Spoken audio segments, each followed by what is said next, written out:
ICE just hit this illegal immigrant with a $1.8 million fine after years of defiance. And, you know what I mean? She deserved it. But instead of accountability, we getting these liberal tears on national TV and these headlines in the mainstream media paint her as the victim. Let's break down what really happened. And wait until you see how AOC reacted when she got confronted about her threats towards ICE. She ran away. Right now at 6, an undocumented woman living here in South Florida is being told that she has to pay nearly $2 million for failing to leave the country.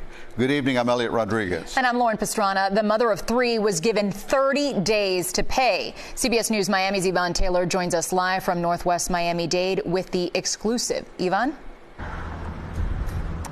Yes, Elliot and Lauren, and this mother of 3 teenagers has told me that she chose to share her story and show her face because she wants people to know that she's not a criminal. Now, her attorney... Oh, you want to show your face so Tom Homan can easily identify you?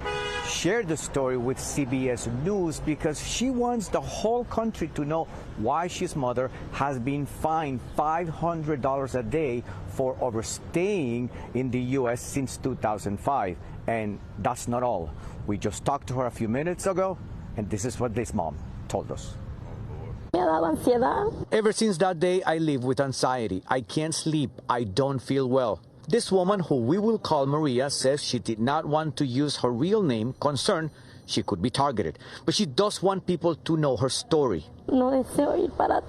She told us, I don't want to go back. She's a you use your face. Mother of 3 children who are American citizens. She asked us not to show them. Maria arrived from Honduras in February of 2005. 2 months later, she had an order to leave the country after not appearing at a hearing, but she never left.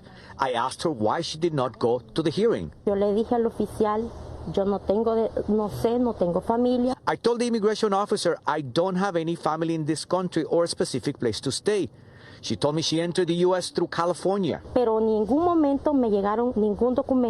never received any document, and they did not know where I was going to be. This month, she received this letter at her house in South Florida. She has been fined for more than $1.82 million. It says that the government could fine an individual, an undocumented individual, daily $500. Michelle Sanchez is Maria's attorney. She showed us the document Maria received. They're supposed to say on the date that she was advised, and this is blank because they never advised her of the penalties.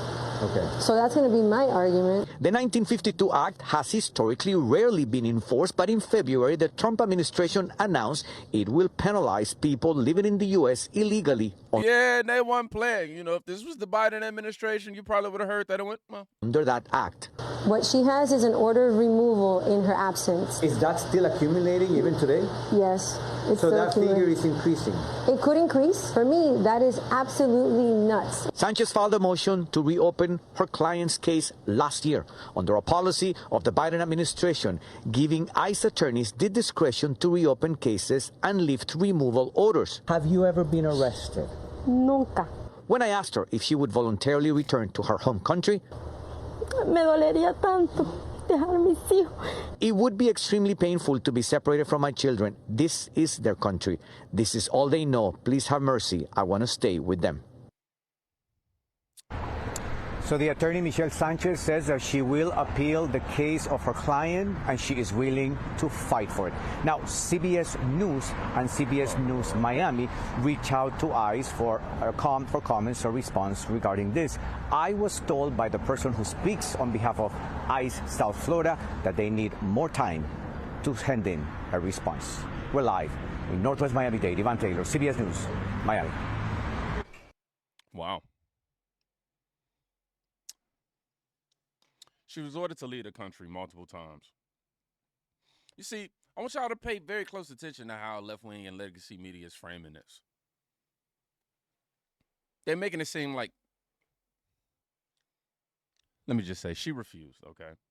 She refused, and ICE eventually issued that $1.8 million fine for failing to comply. She acknowledges that she was aware of court orders, or that she was aware that she was supposed to be in court. But the part that gets me She ain't been arrested. Now, to my knowledge, the fine is still active. It hasn't been removed at all. But if you watch this CBS clip and it float around like this, you think she was being bullied. The way they portrayed this woman. How is it controversial to face the consequences for breaking the law? Sure, we're human. We have empathy. We don't like families getting separated. However, we also don't like people putting their family at risk of being separated. I'm serious, man. Nobody cry for the American citizens when we get thousands in IRS penalties. That you break an immigration law and suddenly the media is so sympathetic. Moving on. AOC here. She backtracks and says that she didn't threaten Homan. Somebody said, hell to pay comment. Looks like somebody is nervous. Ooh, why she running away like that, huh? Where you going? Congresswoman, you promised hell to pay if Reps Monica McIver, Bob Menendez, and Coleman are prosecuted or charged with the crime. Is that a threat to Tom Homan and Kristi Noem? I think people have been watching me drag Republicans for bills for trying to cut Medicaid across this country. I think people have seen how I can be an effective advocate and how there are political consequences, whether it's elections, whether it's public opinion. So, I mean, in terms of a personal threat of violence, no, that's crazy. Okay, and you know, you say that Coleman was doing her constitutional oversight duties, but she assaulted a police officer. Thank you so much. Why do you think that they're above the law, Congresswoman? Congresswoman, why do you think that Democrats are above the law? They aren't. Republicans are just so. Congresswoman, are you afraid that they're going to be prosecuted and found guilty of assaulting officers? Stop blocking my phone. Congresswoman. White trash. Congresswoman. If they're found guilty of a crime, what are you going to do? All right. Are you going to incite a riot? All right. All right, stop. Don't touch me. I'm not touching you. Don't touch me. Now, here's where it get interesting. She's among the same people who spent years attacking ICE and calling them, well, not years, but since Trump, came in and with Tom Homan, you know, they've been attacking ICE. The ones who claim that ICE is dangerous, inhumane, and even fascist. But ain't nowhere to be found. Y'all dipping off like this. You see how when she made that statement about, you know, it wasn't a threat, of energy shifted super quick? I mean, super quick. American Lives Matter commented, coward. Oh, man. And lately, the Democrats are building a brand off calling ICE abusive. That's one of their tactics right now. So why are they, you know, silent when ICE, that is, starts to actually go by the book? I'm just saying, you don't get to threaten ICE and then disappear when and then disappear after the fact,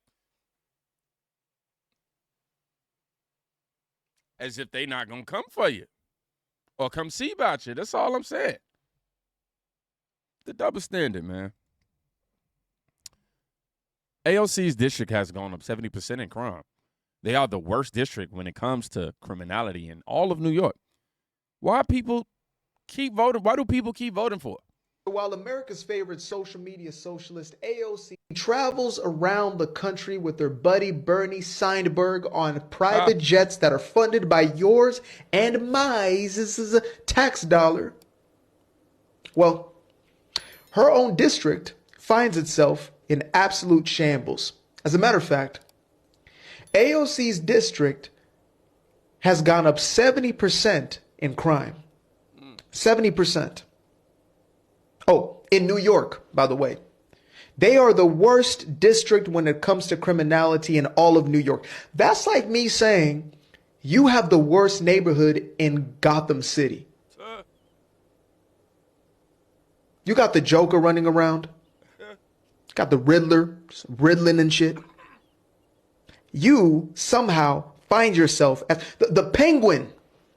The Penguin lives in God, and you still have the worst neighborhood, the worst district. The place is in absolute chaos, disarray. And yet you have the audacity to flaunt yourself as some sort of advocate for the quote unquote disenfranchised. Make it make sense. Can't make it make sense, man. Emotional policies versus the law. They, sit here and try to shove all of these different ideologies down people's throats and don't actually put in policy that will protect their own. Somebody said in the beginning, to believe these candidates get picked up by these political groups based on their willingness to always vote for politics over American citizens. Then they run it through their ballot machine, similar to how banks run their manipulation through Wall Street.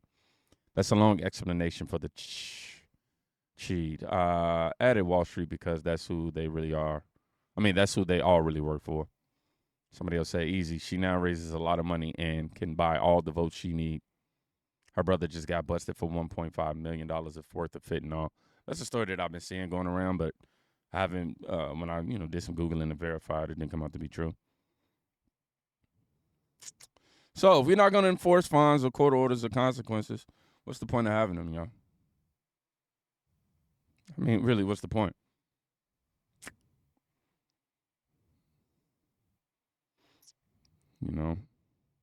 This was a tax cheat or some sort of business owner, these Democrats wouldn't blink at $1 million penalty. But suddenly, law enforcement is the villain and lawbreakers are the victims. Y'all get out of my face with this stuff. AOC doesn't want to answer the ICE. She know. Because she know this case is going to expose the exact thing she's been trying to run from, which is reality, okay? Man, this isn't about one person, though. It's about what happens when law enforcement, emotion, and politics, and AOC, and Democrats, and everybody alike collide. And see the double standards? Y'all be safe, man. Go check on somebody today. You could be saving a life.